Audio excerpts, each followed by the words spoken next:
안녕하세요. 나우잉의 영우 아나입니다.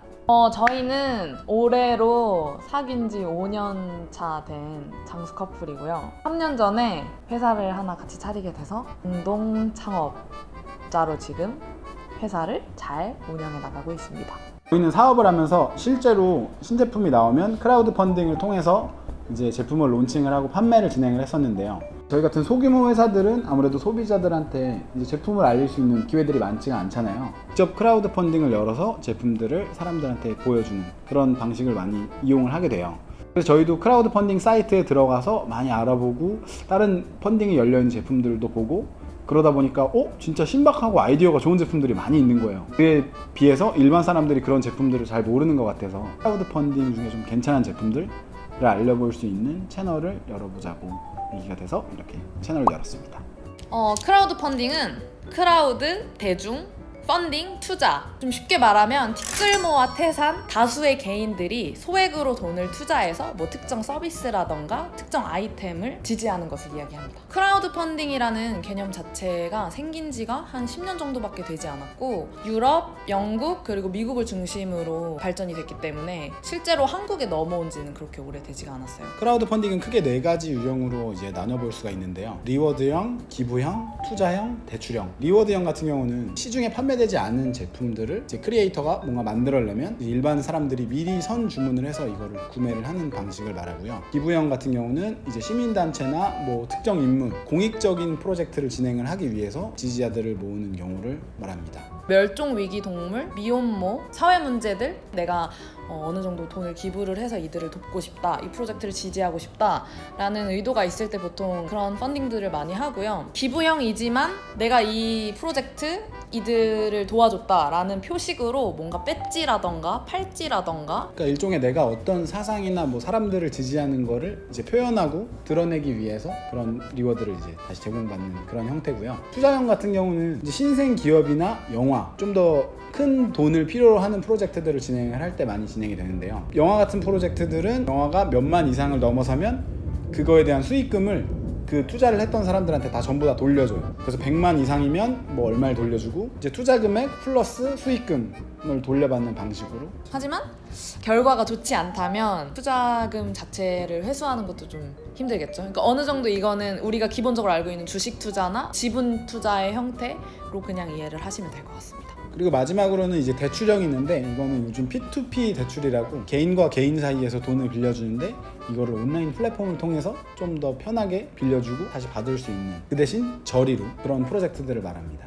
크라우드 펀딩은 도대체 어디서 하느냐? 각 국가별로 크라우드 펀딩을 할 수 있는 플랫폼, 대표적인 플랫폼 사이트들이 몇 가지 있습니다. 규모가 제일 큰 미국을 살펴보자면 킥스타터와 인디고고가 제일 대표적인 사이트고요. 근래 들어서 한 제품에 100억대의 펀딩이 터진 경우도 있고 기본 펀딩 금액이 좀 큰 것 같아요. 그 예시로는 페블 스마트워치 만들었던 회사가 제가 알기로는 200억 넘게 한 프로젝트에서 이제 펀딩을 받아서 스마트워치를 제작했던 경우도 있는 것 같고요. 일단은 확실히 영어권 국가들이 많이 들어오다 보니까 다양한 국가 국적을 가지신 분들이 이용을 많이 하시는 것 같아요. 일본에는 뭐 캠프파이어나 마쿠와케 같은 사이트들이 있고 감성적인 제품이나 뭐 출판이나 아니면 우리가 흔히 많이 알듯이 뭐 애니메이션, 덕후들이 좋아하는 그런 굿즈들이 많이 판매가 되는 편이고요. 국가적인 특징으로 보면은 좀 그 나라 국민들의 국민성 같은 것도 조금 연관이 돼 있긴 한 것 같아요. 그리고 마지막으로 한국은 대표적으로 와디즈, 텀블벅 사이트들만의 특성이 좀 있기도 해요. 와디즈 같은 경우는 남성들을 타겟으로 한 테크 제품들, 웨어러블 디바이스 같은 것도 되게 많고 퍼스널 모빌리티 타고 다니는 거 그런 거 되게 많고요.